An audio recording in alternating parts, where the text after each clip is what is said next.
անձնապես տեսնելու սրբազան հայրերին, նաև կարծեմ Սամվել Կարապետյանին, ըստ ձեզ ինչի ցեն վախեցել իշխանությունները, ինչու այդ հնարավորությունը չի ընձեռվել։ Ամերիկայի Միացյալ Նահանգների կրոնական ազատությունների կոմիտեի փոխնախագահ ցանկություն է հայտնել այցելել Սամվել Կարապետյանին եւ սրբազաններին, քանի որ բոլորի համար արդեն պարզ է, որ կա կրոնական եւ ընդհանուր հայացքների համար մարդուն հետապնդելու օրինակ։ Ու այդ առաջարկը ու այդ դիմումը մերժվել է, այսինքն պատասխան չի տրվել, ոչ թե մերժվել է, պատասխան չի տրվել։ Մենք վստահ ենք, որ Ամերիկայի Միացյալ Նահանգների հասարակության նշանակալի մասը կիսում է մեր կարծիքը մեր եկեղեցու հանդեպ եւ համարում է, որ մեր ճանապարհը ու այն գաղափարները, որի համար մենք պայքարում ենք, ճիշտ են։ Պարոն Կարապետյան, ներողություն, մենք հենց նոր տեղեկություն ստացանք, որ դատարանը եւս 2 ամսով երկարաձգեց Սամվել Կարապետյանի խափանման միջոցը, ձեր մեկնաբանությունը, նրանց որ սպասելի է։ Ասեմ, Էլջան, վախը իրանց մոտ էլ եմ ուզում ասեմ, եթե դուք չեք վախենում, եթե իրանք չեն վախենում Սամվել Կարապետյանի խոսքից, Սամվել Կարապետյանի եւ մեր հայրենակիցների շփումից, ինչու են այսքան ժամանակ կոչի հոդվածով 37 վայրկյան հոդվածով պահում կալանքի տակ։ Վախենում եք, եթե վստահ եք, որ հաղթելու եք ընտրություններում, եթե վստահ եք, որ քաղաքական բոլոր գործընթացներում հաղթած եք դուրս գալու, այդ մարդը թող շփվի իր հայրենակիցների հետ եւ մենք կտեսնենք, թե ով է հաղթած դուրս գալու։ Պարոն Կարապետյան, ամեն դեպքում այդ տեղեկությունները ինչ որ լրատվամիջոցներ են տվել, մենք վստահ չենք, փաստաբանները ավելի ուշ հավանաբար առիթ կունենան դեռևս մանրամասներ, որովհետեւ ասացին դեռ 2-3 ժամ տևելու է, դեռևս չշտապեն գնահատականներ տալ։ Պարոն Կարապետյան, այս համատեքստում կխնդրեմ անդրադառնաք նաև շարունակվող ճգնաժամային իրավիճակին իշխանություններ եւ եկեղեցի։ Մենք տեսնում ենք, որ ամեն կիրակի այսպես դանդաղ քայլերով իշխանությունները Փաշինյանի առաջնորդությամբ գնում են իրենց այսպես կոչված ազատագրության պլանին։ Հանգուցալուծումը դուք ինչպես եք տեսնում, մի կողմում եկեղեցին է իր իմաստնությամբ, լռությամբ, իր դարավոր դերակատարմամբ, մյուս կողմում իշխանությունները իրենց հրատապ հապճեպ որոշումներով, ուր պիտի հասնի այս ուղին, ինչպես հանգուցալուծվի։ Հանգուցալուծումը լեգիտիմիզմն է, իսկ լեգիտիմության առումով մեր ամենայն հայոց կաթողիկոսը, ամենայն հայոց հայրապետը Գարեգին երկրորդն է եւ չի կարող երկրի չինովնիկ, չի կարող որևէ երկրի որևէ չինովնիկ որոշի, թե կաթողիկոսը մեր ով է լինելու, առավել եւս, եթե նա դեռ հարցեր ունի իր նախկին մեղքերի հետ։ Թող նա մի հատ իր մեղքերի հարցով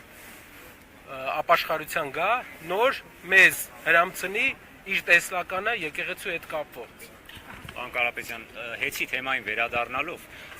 արդյոք Տաշիր կապիտալը որպես սեփականատեր թեկուզ եւ նախկին ունի վերահսկողական որևէ մեխանիզմ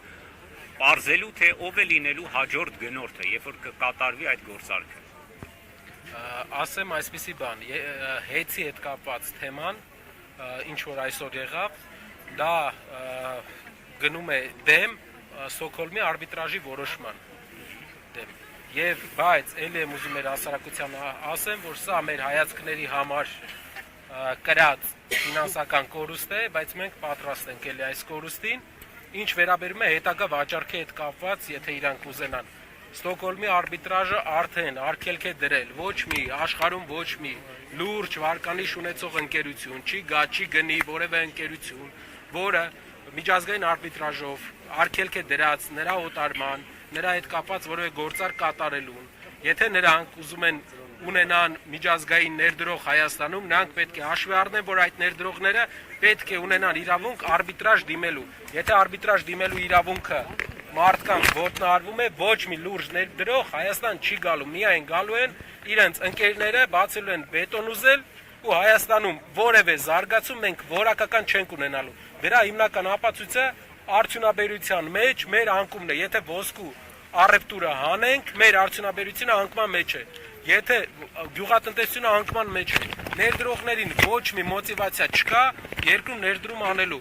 Իմ գործընկերները շատ են նշել, անցած տարի Հայաստանում կատարվել է 70 միլիոն դոլարի օտարերկրյա ուղղակի ներդրում։ Խաղաղության գործընթացը դրա համար է ասում է իշխանությունը, կբացվեն ճանապարհները,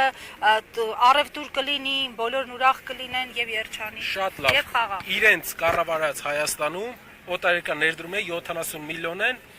այնտեղ որտեղ իրենց կարծիքով խաղաղություն չկա, Վրաստանում 1.9 միլիարդ դոլար է։ Դե կասեն այնա թուրքական ներդրումներն են Վրաստանում, Աջարիայի եւ Բաթումի օրինակը։ Հիմնականում եվրոպական ներդրումներն են, ամենամեծ ներդրումները չինական, եվրոպական ներդրումներն են, իսկ եվրոպացիք ինչ են գնահատում, հոլանդական շատ մեծ հատված կա, ինչ են գնահատում օրինականություն, որը չեն տեսնում Հայաստանում մենք այս պահին 70 միլիոն թե 1.9 միլիարդ, հարգելի հայրենակիցներ, պետական պարտքով, եթե ձեր մոտ ասֆալտ են անում, ել եմ ուզում կրկնեմ, եթե ձեր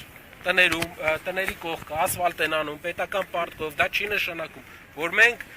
ունենալու ենք լավ կյանք ապագայում, դա պարտք է, որ հետագայում դուք ձեր արկերով պետքա փակեք, մեզ, մեր երկրին պետք են աշխատատեղեր, պետք է նորմալ կյանք, պետք են ներդրումներ, ներդրումների համար էլ պետք է օրինական միջավայր, որ ներդրողը իմանա պաշտպանված է իր ներդրումը։ Այսպիսով, եթե հեծը գնորդ չունեցավ, ինչի սպասենք, ճգնաժամի սպասենք այս ոլորտում։ Հեծը,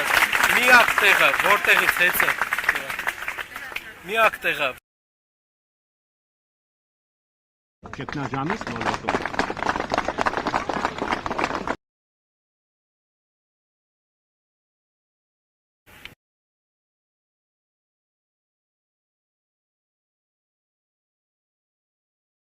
Որը փուչ ընկերություն է կամ ինչ-որ երկրների, որոնց համար հետաքրքիր չէ որևէ միջազգային ներդրման ֆոն, իրենց կողմից չեմ տեսնում որևէ լուրջ կառույց, որպեսզի ձեր հարցին պատասխանեմ, լուրջ կառույց, որը ներդրում կանի Հայաստանում եւ կգնի այնպիսի ընկերություն, որը արբիտրաժով դեռ թույլ տված չի նրա վաճառքը։ Պարոն Կարապետյան, նայեք, այս օրերին բարձրաստիճան տարբեր պաշտոնյաներ հանդիպեցին Հայաստանում դիվանագիտական ներկայացուցիչների հետ, դեսպաններ եւ այլն։ Դուք այս օրերին առիթներ ունեցել եք զրուցել, գուցե արձանագրություններ, ռիփորտներ ուղարկել այդ դեսպանատներին, կոնկրետ Սամվել Կարապետյանին առնչվող դրվագով եւ այնտեղ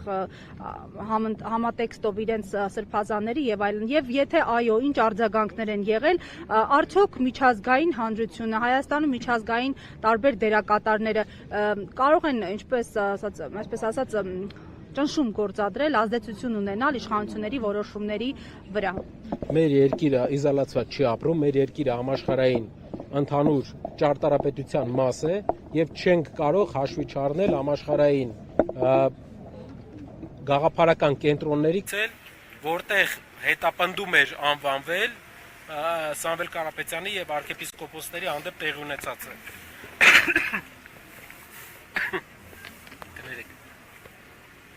Ու նաեւ գնահատական էր տրվել, որ Հայաստանը թեքվում է դեպի ավտորիտարիզմ։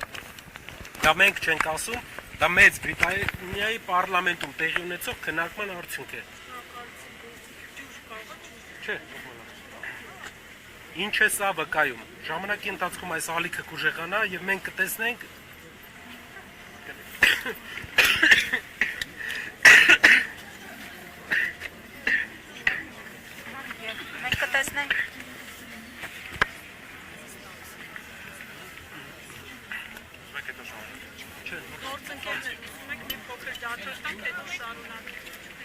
Ես պիտի բայց նաև ներողություն խնդրեմ եւ ասեմ, որ ինֆորմացիան երկու ամսով երկարաձգելու ճիշտ